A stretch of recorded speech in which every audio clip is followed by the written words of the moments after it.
किसी गांव में एक आदमी के पास बहुत सारी बकरियां थी। वह बकरियों का दूध बेचकर ही अपना गुजारा करता था। एक दिन उसके गांव में बहुत से महात्मा आकर यज्ञ कर रहे थे और वह वृक्षों के पत्तों पर चंदन से कृष्ण कृष्ण का नाम लिखकर पूजा कर रहे थे। वह जगह गांव से बाहर थी। वह आदमी बकरियों को वही रोज घास चराने जाता था। साधु हवन यज्ञ करके वहां से जा चुके थे, लेकिन वह पत्ते वहीं पड़े रह गए। तभी पास चरती बकरियों में से एक बकरी ने वो कृष्ण नाम रूपी पत्तों को खा लिया। जब आदमी सभी बकरियों को घर लेकर गया तो सभी बकरियां अपने बाड़े में जाकर मैं करने लगी, लेकिन वह बकरी जिसने कृष्ण नाम को अपने अंदर ले लिया था वह मैं की जगह कृष्ण कृष्ण करने लगी, क्योंकि उसके अंदर कृष्ण वास करने लगे। जब सब बकरियां उसको कृष्ण कृष्ण कहते सुनती है तो वह कहती, यह क्या कह रही हो? अपनी भाषा छोड़कर यह क्या बोले जा रही है? मैं बोल। तो वह कहती, कृष्ण नाम रूपी पता मेरे अंदर चला गया, मेरा तो मैं भी चला गया। सभी बकरियां उसको अपनी भाषा में बहुत कुछ समझाती, परंतु वह टस से मस न हुई और कृष्ण कृष्ण रटती रही।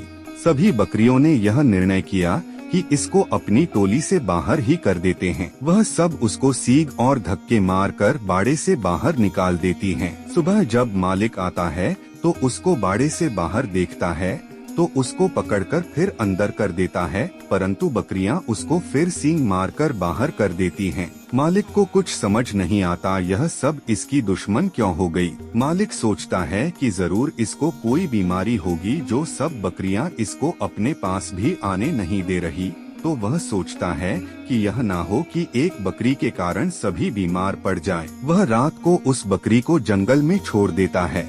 सुबह जब जंगल में अकेली खड़ी बकरी को एक व्यक्ति जो कि चोर होता है देखता है तो वह उस बकरी को लेकर जल्दी से भाग जाता है और दूर गांव जाकर उसे किसी एक किसान को बेच देता है। किसान जो कि बहुत ही भोला भाला और भला मानस होता है, उसको कोई फर्क नहीं पड़ता कि बकरी मैं कर रही है या कृष्ण कृष्ण। वह बकरी सारा दिन कृष्ण कृष्ण जपती रहती। अब वह किसान उस बकरी का दूध बेचकर अपना गुजारा करता है। कृष्ण नाम के प्रभाव से बकरी बहुत ही ज्यादा और मीठा दूध देती है। दूर दूर से लोग उसका दूध उस किसान से लेने आते हैं। किसान जो कि बहुत ही गरीब था, बकरी के आने और उसके दूध की बिक्री होने से उसके घर की दशा अब सुधरने लगी। एक दिन राजा के मंत्री और कुछ सैनिक उस गांव से होकर गुजर रहे थे। उसको बहुत भूख लगी, तभी उन्हें किसान का घर दिखाई दिया। किसान ने उसको बकरी का दूध पिलाया। इतना मीठा और अच्छा दूध पीकर मंत्री और सैनिक बहुत खुश हुए।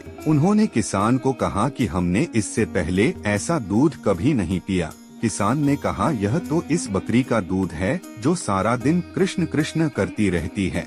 मंत्री उस बकरी को देखकर और कृष्ण नाम जपते देखकर हैरान हो गया। वो किसान का धन्यवाद करके वापस नगर में राजमहल चले गए। उन दिनों राजमाता जो कि काफी बीमार थी, कई वैद्य के उपचार के बाद भी वह ठीक न हुई। राजगुरु ने कहा, माताजी का स्वस्थ होना मुश्किल है, अब तो भगवान इनको बचा सकते हैं। राजगुरु ने कहा कि अब आप माता जी के पास बैठकर ज्यादा से ज्यादा ठाकुर जी का नाम लो। राजा जो कि काफी व्यस्त रहता था, वह सारा दिन राजपाट संभाले या माता जी के पास बैठे। नगर में किसी के पास भी इतना समय नहीं कि राजमाता के पास बैठकर भगवान का नाम ले सके। तभी मंत्री को वह बकरी याद आई जो कि हमेशा कृष्ण कृष्ण का जाप करती थी। मंत्री ने राजा को इसके बारे में बताया। पहले तो राजा को विश्वास न हुआ, परंतु मंत्री जब राजा को अपने साथ उस किसान के घर ले गया तो राजा ने बकरी को कृष्ण नाम का जाप करते हुए सुना तो वह हैरान हो गया। राजा किसान से बोला कि आप यह बकरी मुझे दे दो। किसान बड़ी विनम्रता से हाथ जोड़कर राजा से बोला कि इसके कारण ही तो मेरे घर के हालात ठीक हुए। अगर मैं यह आपको दे दूंगा तो मैं फिर से भूखा मरूंगा।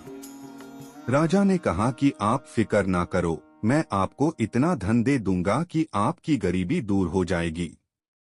तब किसान ने खुशी खुशी बकरी को राजा को दे दिया।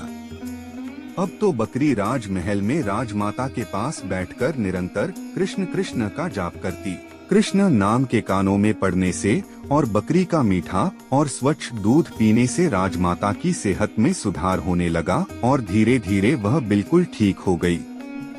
अब तो बकरी राजमहल में राजा के पास ही रहने लगी। उसकी संगत से पूरा राजमहल कृष्ण कृष्ण का जाप करने लगा।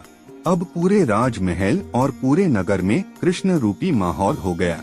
एक बकरी जो कि एक पशु है, कृष्ण नाम के प्रभाव से जो सीधे राजमहल में पहुंच गई और उसकी मैं यानी अहम खत्म हो गया। तो क्या हम इंसान निरंतर कृष्ण का जाप करने से अहम भाव से पार नहीं हो जाएंगे? हरे कृष्ण कृष्ण कृष्ण हरे हरे, हरे राम राम राम हरे हरे। श्री कृष्णमय चिंतन का आनंद लीजिए। जय श्री कृष्ण। अगर आपको यह पौराणिक कथा पसंद आई तो कृपया वीडियो को लाइक करें, शेयर करें और चैनल को सब्सक्राइब करें। अगली बार फिर मिलेंगे एक नई कथा के साथ।